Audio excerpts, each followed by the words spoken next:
நடந்து வந்து திருமதி வந்து பரவலை காட்டி நாங்கள் உற்சாகமான வார்த்தையை வாசிக்கும் பொழுது நாங்கள் தீர்மானம்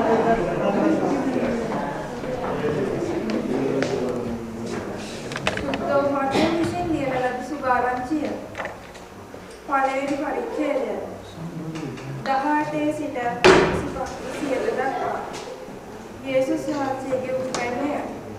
යේසුස් ක්‍රිස්තුස් වහන්සේගේ උත්පත්තිය මෙසේ විය. උන්වහන්සේගේ මව වූ මරියා යෝසෙෆ්ට විවාහබස් දී සිටියදී ඔවුන් එක්වෙන්ට පළමුවෙන් ශුද්ධාත්මයන්න් කරුණු කොටගෙන ඈ ගර්භණී වූ බව දැනගන්නා ලදී.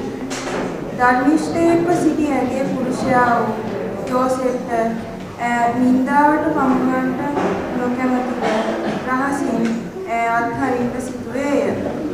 නමුත් ඔහු මේ කාරණා කල්පනා කරමින් සිටියදී බලව උන්වහන්සේගේ දූතේ ස්වප්නයකින් ඔහුට පෙනී දාවීදගේ පුත්‍ර වූ යෝසෙෆ් නුඹේ භාර්යාව වූ මරියා පාවා ගන්න බය නොවන්න. මක් නිසාද ඈ තුළ පිළිසිඳුනා වූ යමක් ඇද්ද?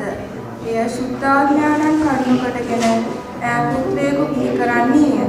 උන්වහන්සේට යේසුස් යන නාමය තබන්න. මක් නිසාද තමන්ගේ සෙනඟ ඔවුන්ගේ පාප වලින් ගලවන්න උන්වහන්සේ යයි කීවේය.